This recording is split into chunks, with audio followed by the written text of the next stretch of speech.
In the annals of history, few names resonate as powerfully as Elisha's, an ordinary man transformed by divine power into one of Israel's greatest prophets.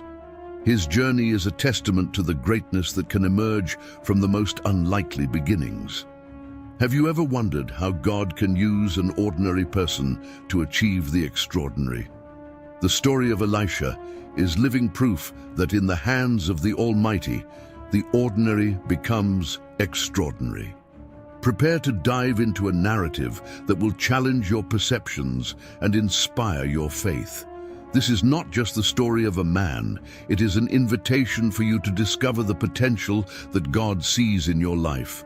Long before he became a name known throughout Israel, Elisha was just a young man working in his father's fields. In 1 Kings 19, we find Elisha plowing the land, completely unaware of the extraordinary destiny awaiting him. He was the 12th man on a team of 12, a position that implied humility and diligence. His calloused hands and sun-kissed face told the story of a life dedicated to hard work and simplicity. On that fateful day, as the scorching sun bathed the fields, an encounter occurred that would change the course of his life forever. The prophet Elijah, fleeing the wrath of Queen Jezebel, passed by on a divine mission. Seeing Elisha, Elijah didn't hesitate. With a gesture full of prophetic significance, he cast his cloak over the young farmer's shoulders. The meaning of this act was not lost on Elisha. Elijah's cloak was more than a simple garment. It was a symbol of prophetic authority, a divine calling that could not be ignored. In an instant, Elisha understood that his life was about to change drastically. Elisha's response was immediate and moving. He ran after Elijah, his mind racing with questions and his heart pounding with the prospect of the unknown. "Let me kiss my father and my mother, and then I will follow you," he requested, demonstrating both respect for his family and readiness to embrace the divine call. Elijah's response was enigmatic, yet significant. "Go back. What have I done to you?" It was a call for reflection. Elisha had to decide for himself whether he was prepared to leave everything behind and follow the prophet. Without hesitation, Elisha made a decision that would echo through the centuries. He returned not to bid farewell, but to make a powerful statement. He took the pair of oxen he had been plowing with, sacrificed them, and used the plow's wood as fuel to cook the meat, which he then distributed among the people. It was a symbolic act of farewell to his old life and an irrevocable commitment to his new calling.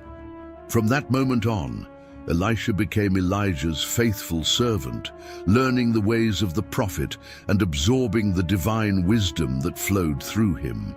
The following years were filled with intense learning, with Elisha attentively observing every word and action of his master.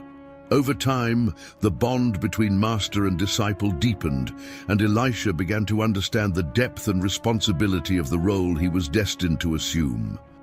The crucial moment in his journey came when Elijah realized his time on earth was ending. In 2 Kings 2, we see Elijah and Elisha embarking on one final journey together. It was as if the old prophet was testing his successor's determination, offering him several chances to stay behind. "Stay here, for the Lord has sent me to Bethel," Elijah said. But Elisha, with unwavering determination, replied, "As the Lord lives, and as you live, I will not leave you." This scene repeated at Jericho and again at the banks of the Jordan, with Elisha reaffirming his commitment each time, refusing to abandon his master until the very last moment. Finally, on the banks of the Jordan, Elijah made a surprising offer to his devoted disciple, asking, "What may I do for you before I am taken from you?" Elisha's reply revealed both humility and spiritual ambition. "Please, let a double portion of your spirit be upon me."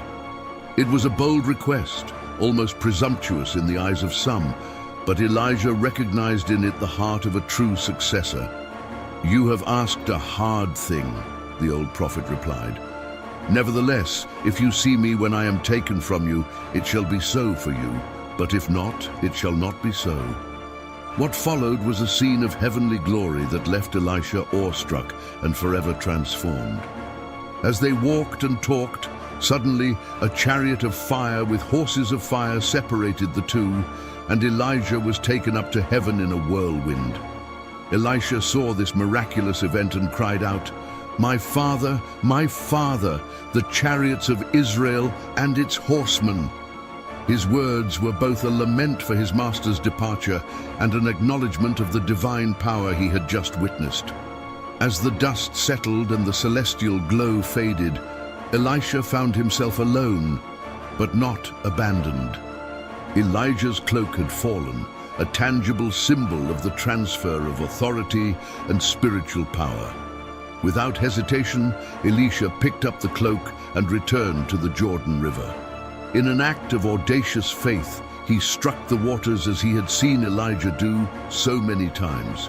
"Where is the Lord, the God of Elijah?" he cried out, and the waters parted, allowing Elisha to cross on dry ground. This miracle was not only a personal confirmation for Elisha, but also a sign to all who were watching. The sons of the prophets, who had observed everything from afar, immediately recognized the divine authority now resting on Elisha. "The spirit of Elijah rests on Elisha," they declared, bowing before him in respect and submission. Even in this moment of triumph and confirmation, Elisha demonstrated compassion and patience. When the sons of the prophets insisted on searching for Elijah, fearing that the Spirit of the Lord had cast him onto some mountain or valley, Elisha initially refused. However, faced with their persistence, he allowed 50 men to search for 3 days, knowing the search would be fruitless. Thus began Elisha's ministry as Israel's chief prophet. With Elijah's mantle on his shoulders and a double portion of his spirit, he was ready to face the challenges that lay ahead. The young farmer had transformed into God's spokesman, prepared to bring the Lord's word to kings and nations, perform miracles, and guide the people of Israel through turbulent times.